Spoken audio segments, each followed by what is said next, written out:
Thank you for this invitation to speak here today. I feel overwhelmed. I am a cookbook collector. That's me a couple of years ago in my kitchen.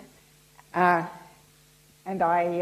cookbooks spill out into the kitchen, but mostly they're in other parts of the house. One end of my lounge is occupied by bookcases, file boxes, a filing cabinet, together containing over 2,300 New Zealand published cookbooks. Now, many of them, like me, are showing their age and their proximity long ago to sooty stoves or egg beaters or just greasy fingers. The oldest date back to the 1880s, and the majority fall into the category of fundraising recipe books, also known as community cookbooks. Some have lost their covers, but they shouldn't be thrown away because of this condition. The advertisements they carry inside are usually sufficient to provide a date range and ultimately a title and the name of the organisation that prepared the book. You have to be a bit of a sleuth. The local fundraising books are valuable because they provide information about the cooking of particular communities in this country at a particular time.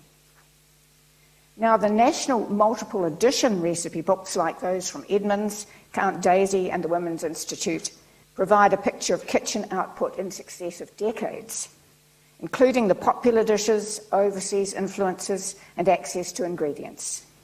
They also supply valuable information about the evolution of recipes, and that's where the archaeology comes in, such as the pavlova, on which I wrote a book with my sister Mary, who's here today, about the trends in pavlovas and who invented them. Well, in 2017, the editor-at-large of the New Zealand Healthy Food Guide stimulated me into writing about the future and the past of recipes. Her column that month was called Nostalgic Recipes from Our Kiwi Past. She described 2 uncooked slices recently recreated by her mother, the sort that Nikki ate as a child. They contained biscuit crumbs and sweetened condensed milk, and in her words, were very, very sweet. I decided to look up the history of uncooked slices in New Zealand using the database that I'd devised to aid the searchers in the cookbook collection. When did they first appear? Have they always been so sweet? And were baked slices sweeter back in the 20th century? Well, I found that these uncooked squares and slices made their debut in the late 1940s, quite an important time in terms of the slow lifting of rationing. An early example appears in this 1947 recipe book, Auckland Diocesan High School All-Girls League. It was included in the biscuits section under the name Afternoon Fudge Biscuits. The recipe called for the contents of 1 tin of sweetened condensed milk, 1 cake of chocolate and half a pound of crumbs from biscuits. And the result was undoubtedly very sweet. Well, by the 1950s, there were enough recipes circulating for these uncooked sweet items to justify their own section in cookbooks, entitled Uncooked Cakes. Early examples can be found in St Margaret's College Old Girls from Christchurch in 1951, and in Tari High School's Gala Cookery, published in Dunedin in 1958. In the latter, there were 10 recipes in the uncooked section, and 7 included sugar as a listed ingredient, while 5 contained crushed biscuits and 3 rice bubbles. Condensed milk was a prominent ingredient in 5, with quantities ranging from a quarter to a whole tin. Now, as kids, we used to steal condensed milk from the pantry when our mother wasn't watching. It's very addictive. Well, fats were present in all of these recipes and consisted of melted butter in 6, cream melter, which was a vegetable fat, in 3, and 2 melted cakes of chocolate in 1 recipe. We don't know the size of the chocolate, unfortunately. There's no doubt that these uncooked items had a high sugar and fat content. Well, should the same criticism be applied to cooked squares and slices and related items? They coexisted with the uncooked types and were actually numerically dominant. By 1990, there were enough recipes in circulation for slices and squares to justify cookbooks with the words on the title. such as Shirley Bradstock's 1993 book, Cakes and Slices, The New Zealand Way, and Maggie Dyer's Simply Slices cookbook of 1994. So they've been very much a 20th century item. Well, in 2009, the Baking Industry Association of New Zealand changed the name of their journal to Slices. Was that change sending a message? Well, in contrast to the uncooked items, cooked squares and slices made their first appearance much earlier in the 20th century. There are even recipes for a few sweet items called squares and slices before World War I. For example, Albert squares. Certain other baked items were squares in all but name, such as the Louise cake. The length of time that some of these early types of squares have been represented in New Zealand cookbooks provides a chance to evaluate their relative levels of sugar and fat and any trends that have occurred.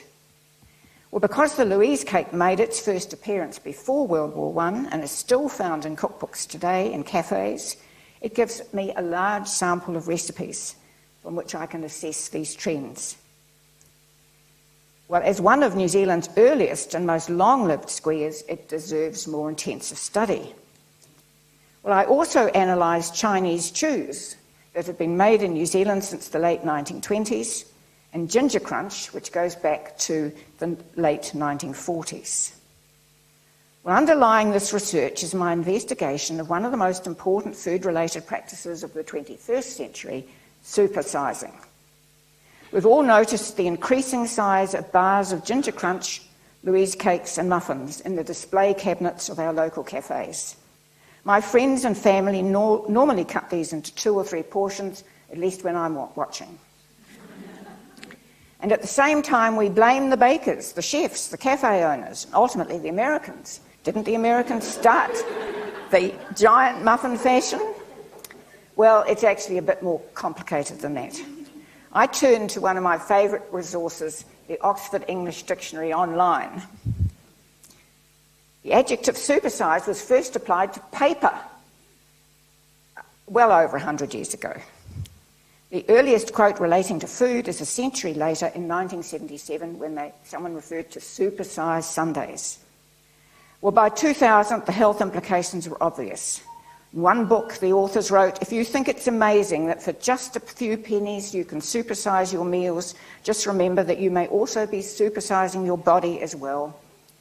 And from the book, What to Eat If You Have Diabetes, published in 2007, the OED takes the following quotation on the bottom there: "Giant cookies, muffins, bagels and brownies were once considered an outrageous indulgence. Today the supersize is the new normal."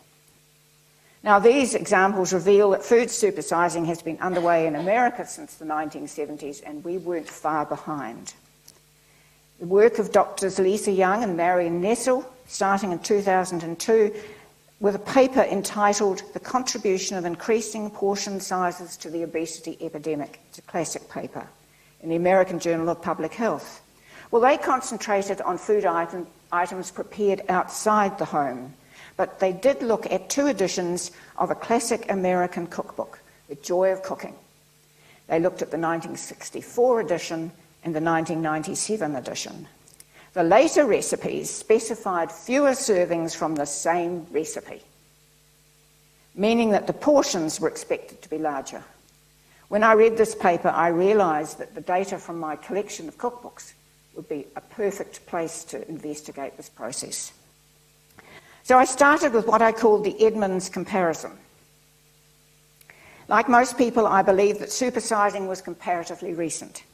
So I decided to test that view against various editions of the Edmonds cookbook.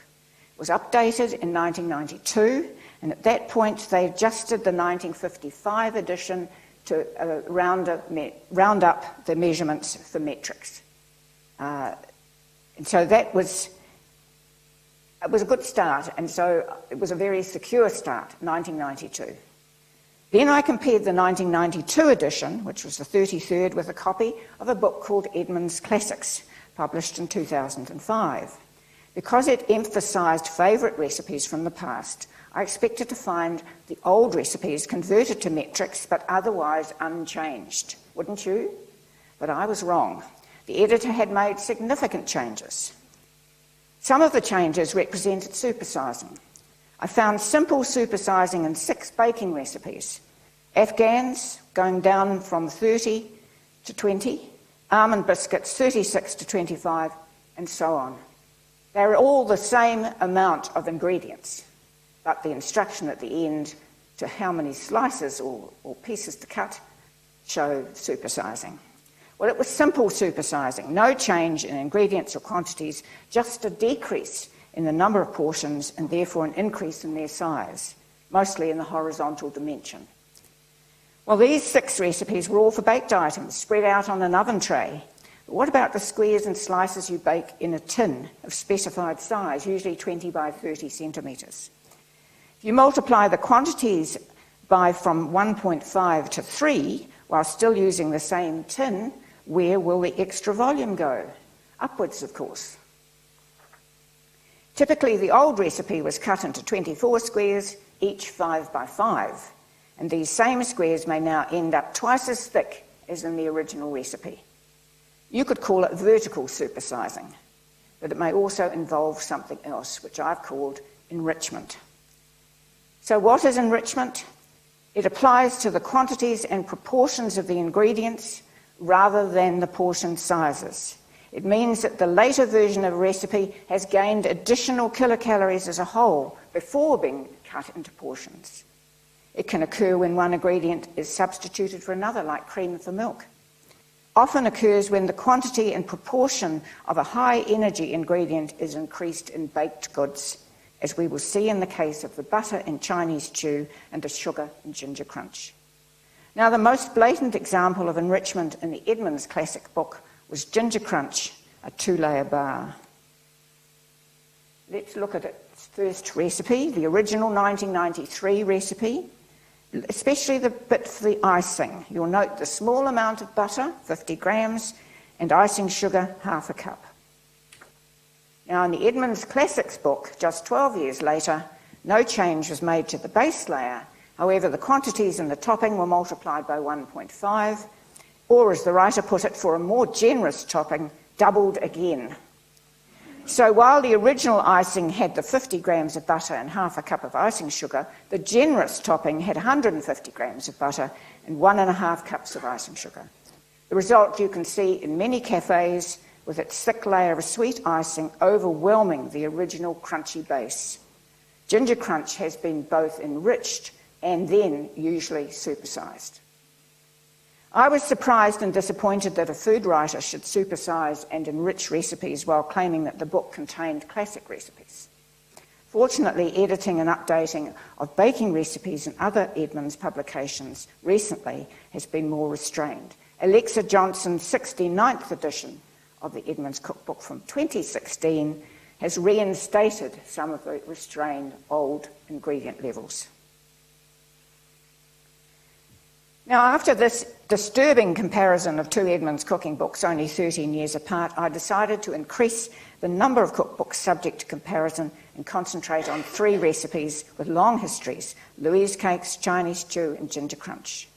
The Louise cake is one of New Zealand's earliest and most long-surviving squares. I analysed 135 recipes for Louise cakes published in cookbooks and newspapers. For the entire 20th century, the recipes followed 3 related types. The base layer of type 1 was half that of type 2. Type 3 was halfway between them. So that's all of that stuff is in proportion and maintaining the rules, the ratios between butter, sugar, and flour. Then in 2009, the long-established proportions were abandoned in a new recipe for Louise cakes in the Treasury of New Zealand Baking. Several other food writers followed in its example. So what was the outcome of this abandonment of the original proportions? Well, enrichment has affected the recipe as a whole, and supersizing has enlarged the portion sizes. So you can see the 2 sets of kilocalories being affected by those 2 processes. Well, at the same time as these new recipes appeared, cafe portions became larger. Well, were the commercial bakers working from domestic recipe books, or were food writers providing home cooks with the recipes to simulate the cafe experience? Well, I found an article in the Baker's Journal Slice in 2009 which made it clear, and I'll quote it because it makes a lot of sense.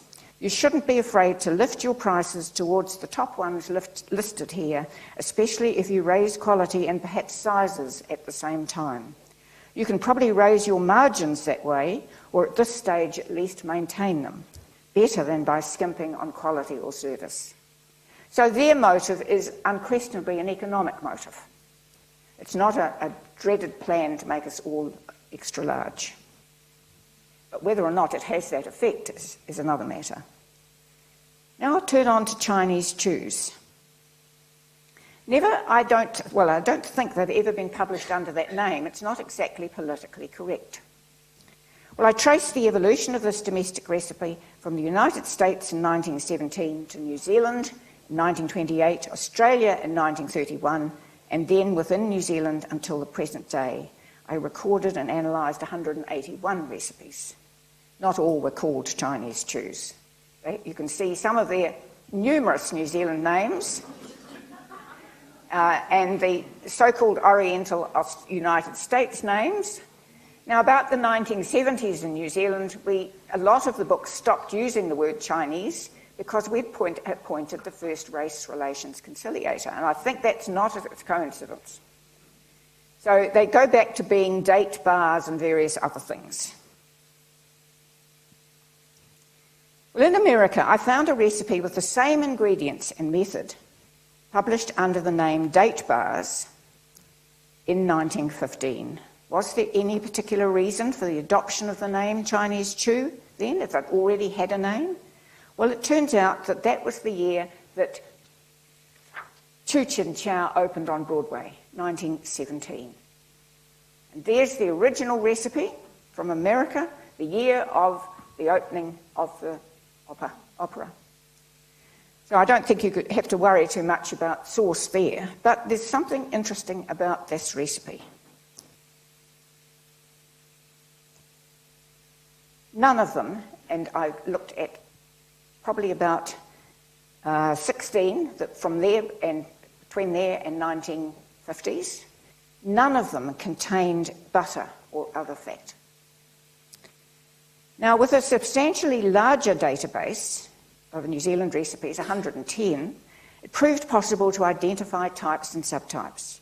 Most of the recipes occurred in the cookbooks from the 30s and the 50s, and then again the 70s and the 80s. Well, I discovered that New Zealanders very quickly after this recipe arrived started adding butter. A little bit at first, and then up it goes. By 1933, they're up to 4 ounces of butter. What was going on in New Zealand and Australian kitchens was enrichment. It involved butter, but not sugar. There was no corresponding trend in the quantity of sugar used in the Chinese chew recipes. Throughout the decades, it was usually a cupful. Well, turning a butter-free bar into one with 4 ounces or more of butter was an Australasian adaptation. And it was not led by manufacturers trying to increase sales of their products.